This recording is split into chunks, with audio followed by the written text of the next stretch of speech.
Today, crypto was confronted with a harsh reality. Sometimes you're not being paranoid. Sometimes they really are all out to get you. The hearing in the US Senate today should have made things crystal clear. The party controlling the Senate and the White House is absolutely out to destroy crypto, and they don't care if the US falls behind Europe and all the innovation is shipped offshore. The pendulum has swung back, and now they feel like they have to adopt a very hardline position to compensate for getting way too cozy with FTX and their second favorite donor, SBF. The only shelter from this administration's agenda is that they don't also control the House. This is why their bureaucratic foot soldiers like Gensler are pushing so hard to do by enforcement what they can't do in Congress. These next 2 years are gonna hurt, but nobody's better positioned to survive it than us in Cardano. Ready? Let's go.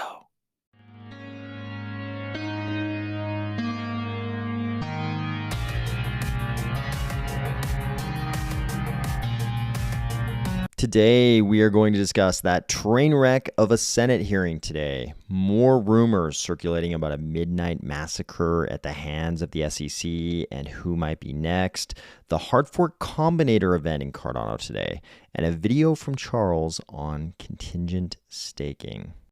If you could tell that this image is just your average Cardano guy trying to wade his way through Washington politics, or if you're finding value in these videos each weekday, please consider delegating to the Army of Spies stake pool, ticker AOS.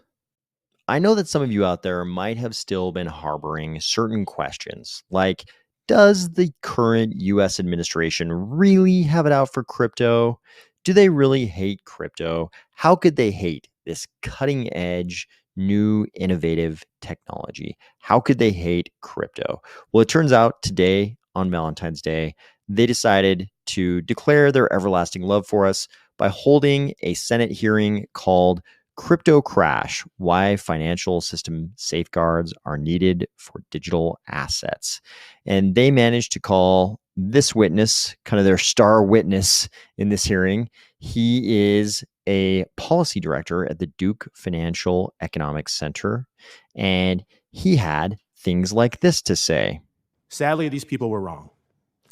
14 years have provided ample evidence of the dire harm cryptocurrency inflicts throughout our society. Beyond the billions in investor losses due to frauds, hacks, and scams, crypto undermines our national security by facilitating terrorist financing and sanctions evasion. It undermines our economic security by fueling a surge in ransomware attacks that have crippled American businesses, healthcare systems, and municipal governments. And it jeopardizes our climate goals by needlessly consuming massive amounts of energy that contribute to carbon emissions and electronic waste. I ask, what benefits do we have to show for these costs? Even as we stand in the ashes of the FTX implosion, the crypto industry is spinning new narratives to deflect and obfuscate the damage they have wrought. One such line goes that Sam Bankman-Fried was just a bad apple, and that the problem lies not with crypto's underlying technology, but with centralized crypto intermediaries.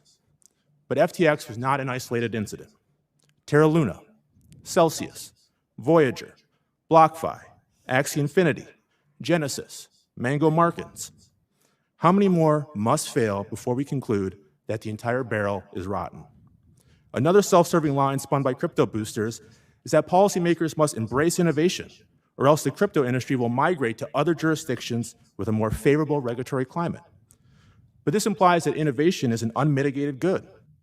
Did you hear that, guys? Not only are we a bunch of dirty regulation evaders, but we're also probably carrying water for those who engage in terrorism, ransomware attacks, and needless carbon emissions.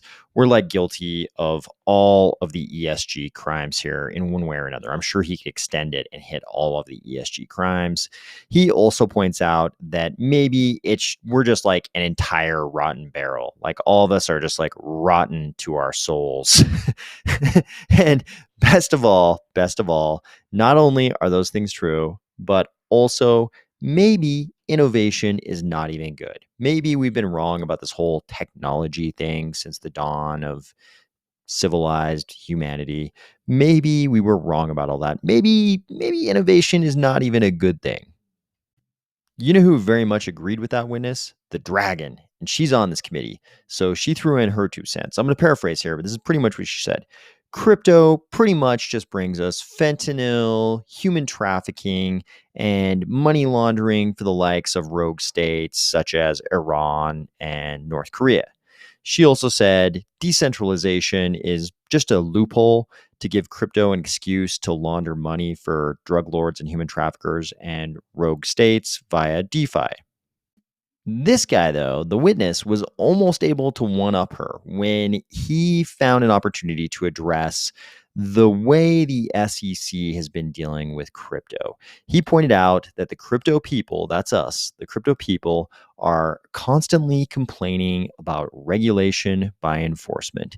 In his opinion, the regulation by enforcement thing, probably not even a problem, because regulation by enforcement is just a catchphrase that crypto people use to deflect from the fact that they've chosen to operate outside the regulatory perimeter. Now, regulation by enforcement, not even a problem. It's not even problematic. It's just a catchphrase we're using to deflect from our own evil doing, from the fact that we are an entire barrel that is rotten to the core.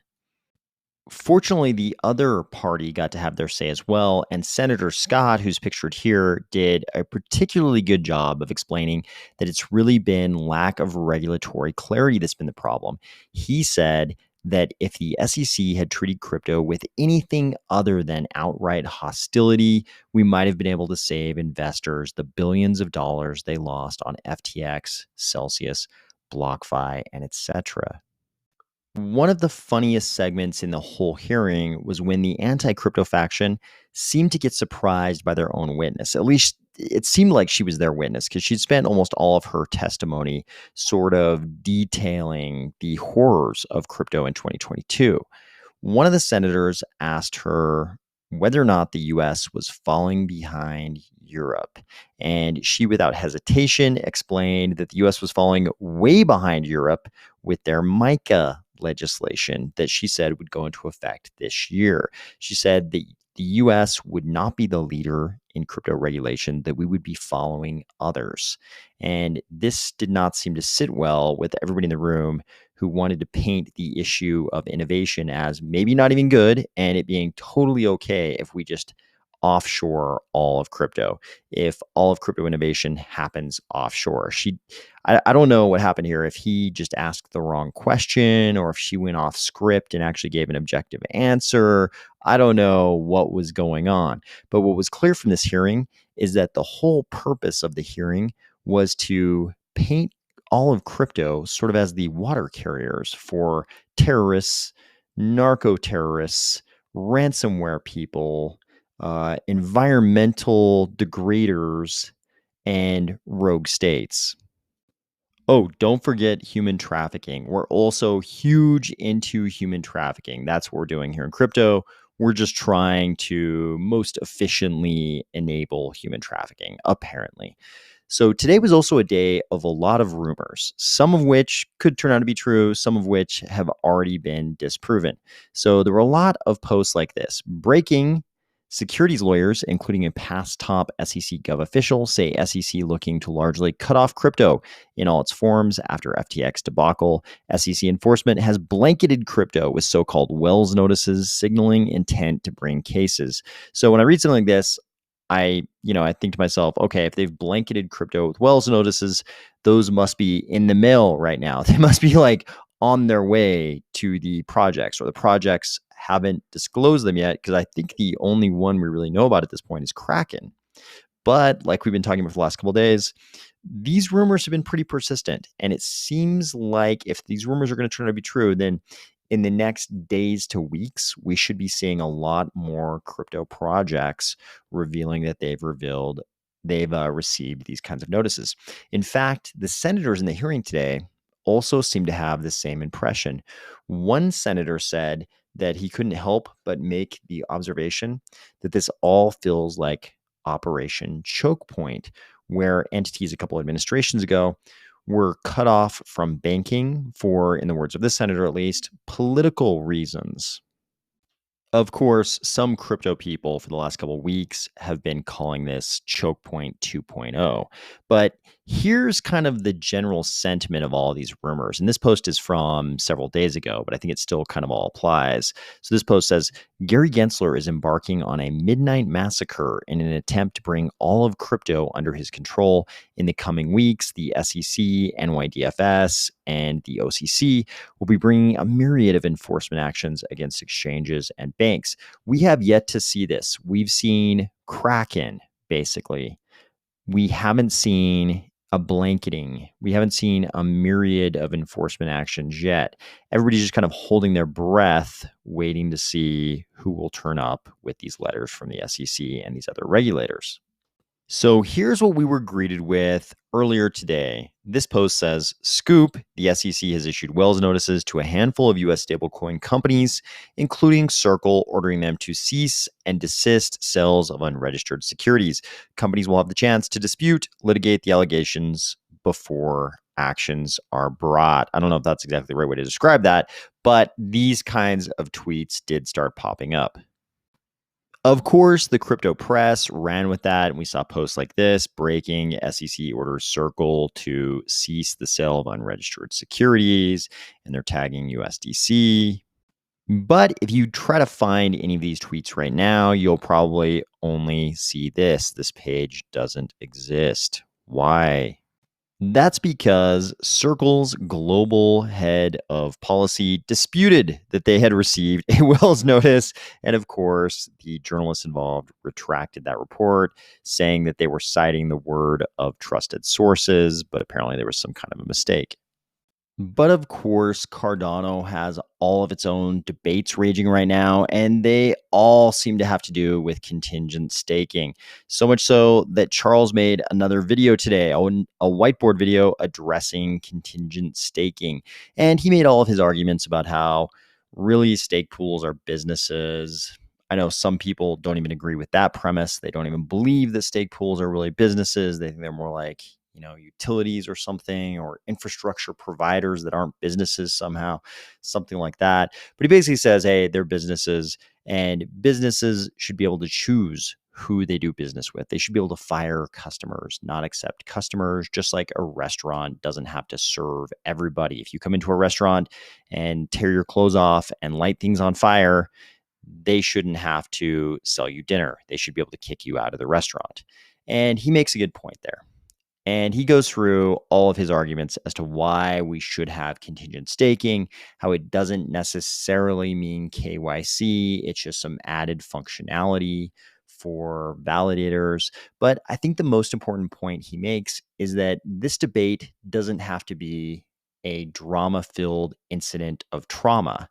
This debate can be one we have with a dose of civility. We can treat each other with civility. It doesn't have to be this traumatic Twitter war, a war of tweets. And the reason it doesn't have to be that is because we have SIP 1694, which will probably pass. SIP 1694 will probably pass and push us into the Voltaire era, where we'll have a process for governance. So instead of having a war of tweets to try to persuade everybody to your side in some sort of weird informal consensus thing, instead, we can just engage in the governance process that we all get to vote on beforehand in SIP 1694. That governance process will lead us to an eventual vote, and a decisive decision will be made. A decision will be made with decisiveness. How is that for a repetitive description of what's going to happen? But we'll actually come to a decision. Either the community wants contingent staking or it doesn't. And this won't be the only thing. We'll have a lot of other issues like this. And I think it is important to sort of like lay out a foundation that it's okay for us to disagree, and that we can do this with this certain sense, this certain, civil treatment of each other without it having to be a thing where everybody ends up hating each other at the end. It can just be a thing where we debate the issue on its merits, and at the end of the day, somebody will win that vote, and that's the decision of the community. of course, with any vote like that, maybe you can live with it, maybe you can't. Some people are already swearing if there's ever KYC at the base layer, they're going to leave Cardano, close their Twitter account, all that kind of stuff. And that's fine. Everybody has their own right to engage or not to engage with anything in crypto. But with SIP 1694, we are going to have this process where there will be governance, there will be votes that make decisions for the community. And because we have that process, we don't have to do the whole war of tweets thing. You can still passionately implore people to vote in the direction of your side of whatever debate. Sure, but it doesn't have to be a thing where we end up hating each other at the end of the day. Charles also made a second video today. It was on the Kraken SEC settlement, and he goes through that same complaint. Some people are trying to call it a decision. It's actually just the complaint that the SEC filed against Kraken. He goes through that same complaint that I went through the other night in my video. But if you want to get Charles's take on all of this, that video is live on YouTube.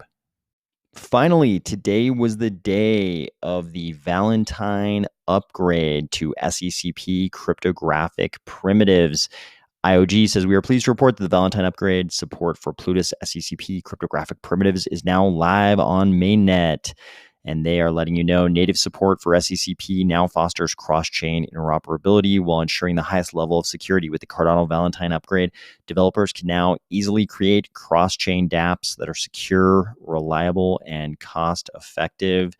I hope everybody had a good Valentine Day. I hope you're looking forward to a good rest of the week, and I'll talk to you tomorrow.